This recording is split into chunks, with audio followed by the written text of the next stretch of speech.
اعوذ باللہ من الشیطان الرجیم بسم اللہ الرحمن الرحیم فذکر فما انت بنعمت ربک بکاہن ولا مجنون۔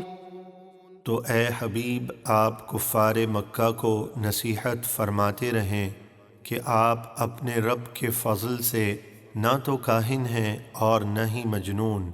ام یقولون شاعر نتربص به ریب المنون قل تربصوا فإنی معکم من المتربصین۔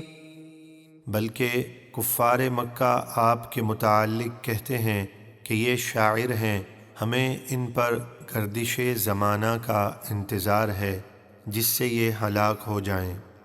اے حبیب آپ ان کافروں سے فرما دیجئے تم انتظار کرتے رہو، بے شک میں بھی تمہارے ساتھ تمہاری ہلاکت کے انتظار میں ہوں۔ ام تأمرهم احلامهم بهذا ام هم قوم طاغون۔ کیا ان کی عقلیں انہیں اس بات کا حکم دیتی ہیں کہ وہ ہمارے حبیب کو مجنون وغیرہ کہیں، یا وہ سرکش لوگ ہیں؟ ام یقولون تقوله بل لا یؤمنون فلیأتوا بحدیث مثله ان كانوا صادقین۔ کیا وہ ہمارے حبیب کے متعلق یہ کہتے ہیں کہ انہوں نے قرآن خود اپنی طرف سے بنا لیا ہے، بلکہ وہ ایمان ہی نہیں رکھتے؟ اگر کافر اپنی اس بات میں سچے ہیں تو انہیں چاہیے کہ اس قرآن جیسی ایک بات ہی بنا کر لے آئیں۔ ام خلقوا من غیر شیء ام هم الخالقون ام خلقوا السماوات والارض بل لا یوقنون۔ کیا وہ کسی شے کے بغیر پیدا کیے گئے ہیں یا وہ خود ہی اپنے آپ کو پیدا کرنے والے ہیں؟ کیا انہوں نے آسمانوں اور زمینوں کو پیدا کیا ہے؟ ہرگز نہیں، بلکہ وہ اللہ کی قدرت و وحدانیت پر یقین نہیں رکھتے۔ ام عندهم خزائن ربك ام هم المسيطرون ام لهم سلم يستمعون فيه فليأت مستمعهم بسلطان مبين۔ کیا ان کے پاس آپ کے رب کے خزانے ہیں یا وہ حاکم اعلیٰ اور خود مختار ہیں؟ کیا ان کے پاس آسمان تک جانے والی کوئی سیڑھی ہے جس پر چڑھ کر وہ فرشتوں کی باتیں سن لیتے ہیں؟ اگر ایسا ہے تو چاہیے کہ ان کا سننے والا کوئی روشن دلیل لائے۔ ام له البنات ولكم البنون ام تسألهم اجرا فهم من مغرم مثقلون۔ اے مشرکوں، کیا اللہ کے لیے بیٹیاں ہیں اور تمہارے لیے بیٹے؟ ہرگز نہیں، اللہ وحدہ لا شریک ہے، اس کی کوئی اولاد نہیں۔ اے حبیب کیا آپ ان سے اس تبلیغ دین پر کچھ اجرت مانگتے ہیں کہ وہ تاوان کے بوجھ سے دبے جاتے ہیں؟ ایسا تو ہرگز نہیں، پھر وہ ایمان کیوں نہیں لاتے؟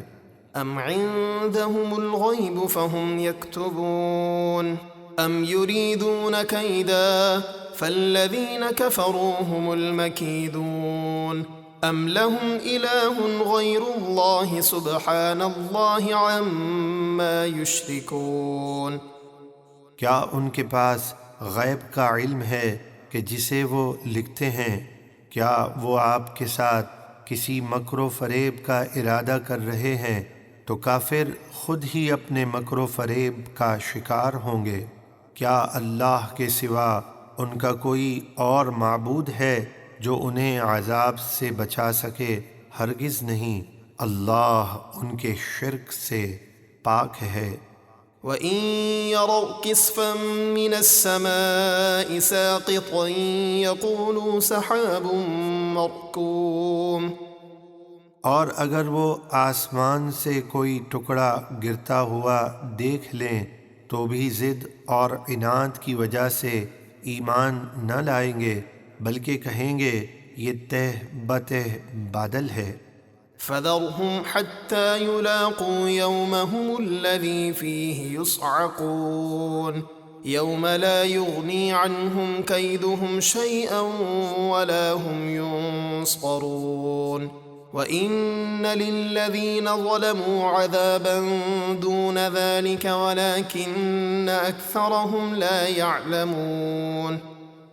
تو اے حبیب آپ انہیں ان کے حال پہ چھوڑ دیں یہاں تک کہ وہ اپنے اس قیامت کے دن سے ملیں جس میں وہ بے ہوش کر دیے جائیں گے، جس دن ان کا مکر و فریب ان کے کچھ کام نہ آئے گا اور نہ ان کی مدد کی جائے گی، اور بے شک ظالموں کے لیے اس آخرت کے عذاب سے پہلے ایک اور عذاب ہے، یعنی قبر کا عذاب، لیکن ان کے اکثر لوگ نہیں جانتے۔